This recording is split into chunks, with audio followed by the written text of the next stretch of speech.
అయితే ఇక్కడ భూదేవి నగర్ ప్రజలందరికీ నిజంగా చేతులెత్తి మొక్కాలే మీ ఓపికకు. 40 ఏళ్ల నుండి ఒక దిక్కు పట్టాలు, ఇంకో దిక్కు రోడ్డు, మధ్యలో చిన్నగా గుడిసెలున్నాయి. చూస్తుంటేనే నిజంగా గుండె దరక్కపోతుంది. నేను మొదటిసారి చూసిన ఇట్లాంటి పరిస్థితి. అంటే నేను ఇక్కడికి మల్కాజ్గిరికి ఎప్పుడు రాలేదు, అసలు ఏ ఊర్లో కూడా ఇంత ఘోరమైనటువంటి పరిస్థితి నేను చూడలేదు.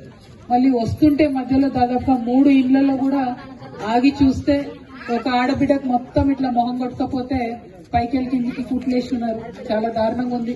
ఇంకొక దగ్గర ఒక ఆడబిడ్డ బయటికి ఎందుకంటే ఇక్కడ కంప్లీట్ గా బాత్రూమ్స్ లేవు, స్నానం చేసే వసతి లేదు, అవతలికి పోయే వసతి లేదు. కాబట్టి ఆడబిడ్డలు పట్టాలు దాటిపోతుంటే మరి 2 ఆడబిడ్డలు కూడా ప్రాణాలు కోల్పోయిన విషయం చూస్తే అసలు ఎక్కడున్నాం మనము, ఇదేమన్నా హైదరాబాద్ బీహార్ అర్థం కానటువంటి పరిస్థితి అనిపిస్తుంది.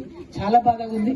మళ్ళీ ఈ లిస్టు చూస్తేనేమో అందరు నాయకులు వచ్చిపోయారు, ఒక్కరని కాదు, ప్రతి ఒక్క నాయకులు ఏ పార్టీ ఆ పార్టీ అని లేకుండా అందరు వచ్చిపోయారు.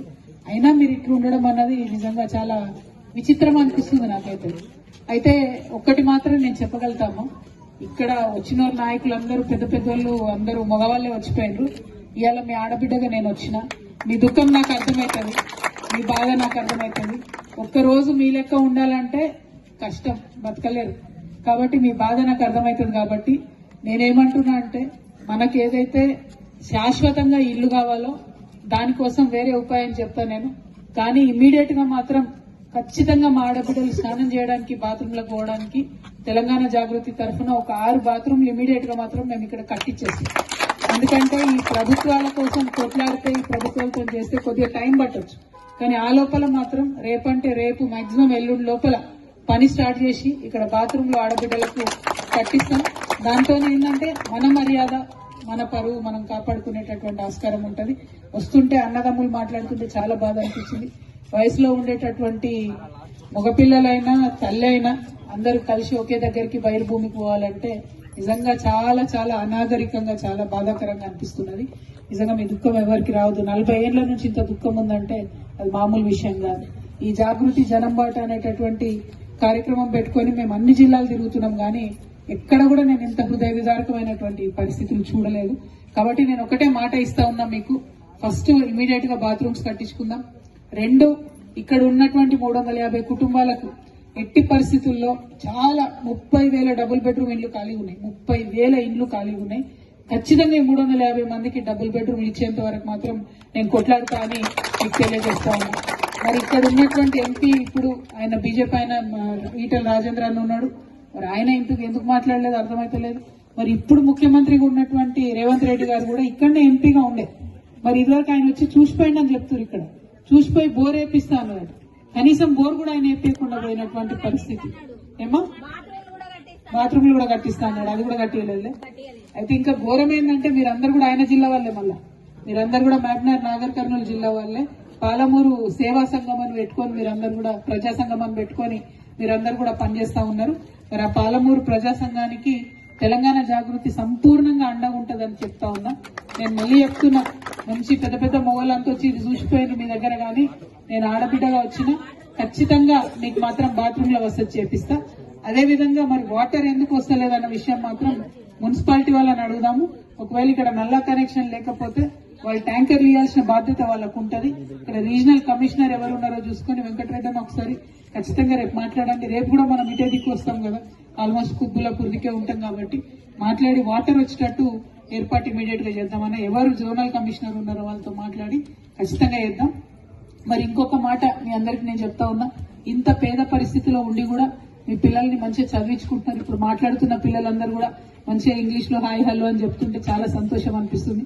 అంటే ఒక మనిషికి ఎన్ని బాధలున్నా, ఎంత దుఃఖం ఉన్నా, ఎట్లా బాధలకి వెళ్ళి ఎదగొచ్చు అనే విషయం నిజంగా మిమ్మల్ని చూస్తే, తల్లుని చూస్తుంటే తెలుస్తుంది. మాకు ఇంకా ధైర్యం వస్తుంది మిమ్మల్ని చూస్తుంటే.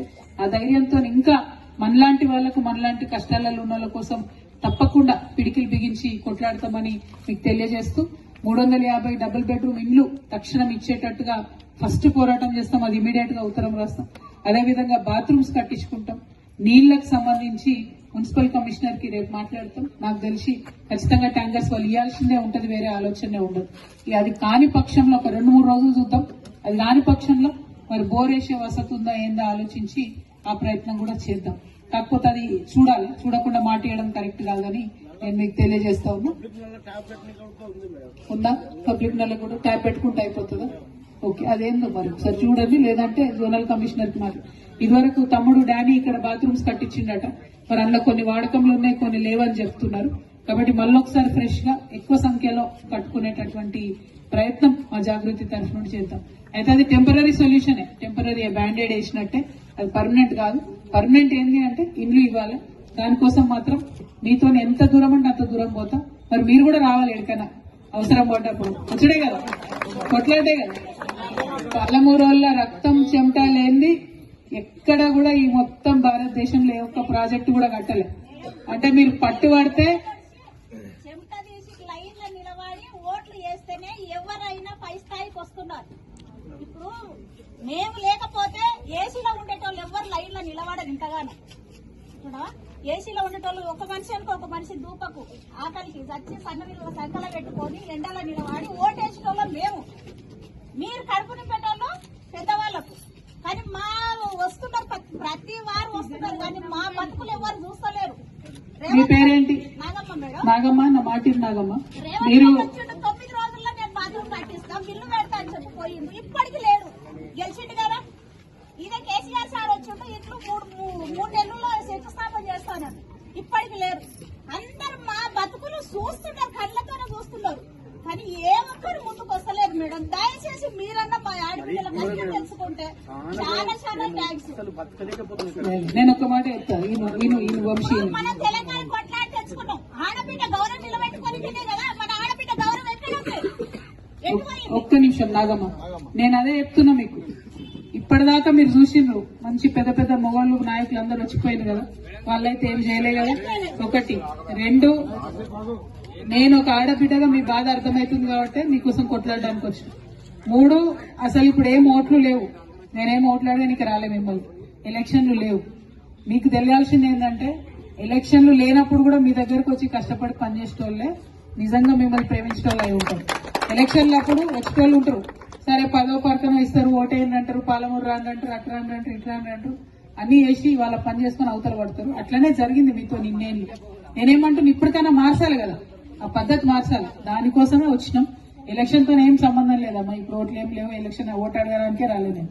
మిమ్మల్ని నేను కోరేది ఒకటే, మీరు చూడండి, నేను మాటలేందుకు ఊకే మన ఆడవాళ్ళు ఊకే మాట్లాడడం, పనిచేసి చూపిస్తాం అంతే, తప్పకుండా. Thank you Nagamma. అట్లనే మీరే బొట్టు పెట్టి షాల్ కప్పి ఆహ్వానించి రీడికి మీరు రుణం ఉంచుకొని తప్పకుండా మీకోసం డబుల్ బెడ్రూమ్ ఇల్లు వచ్చేంత వరకు కూడా కొట్లాడతాం. ఖాళీగా ఉన్నాయి, బరాబర్ ఇవ్వాల్సిందే, మీలాంటి వాళ్ళకి హక్కు ఉంది, ఇవ్వాల్సిందే, దానికోసం కొట్లాడతాం. ఈ బాత్రూమ్ లో పని ఇమీడియట్ గా స్టార్ట్ చేసుకుంటాం. వాటర్ ఒకసారి మాట్లాడతాం వంశీ, మాట్లాడిన తర్వాత ఆలోచన చేద్దాం.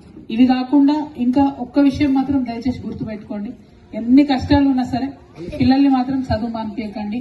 పిల్లలు ఎవరైనా మీ దాంట్లో పై స్థాయి చదవాలనుకున్నా, ఏదైనా ఉద్యోగాల కోసం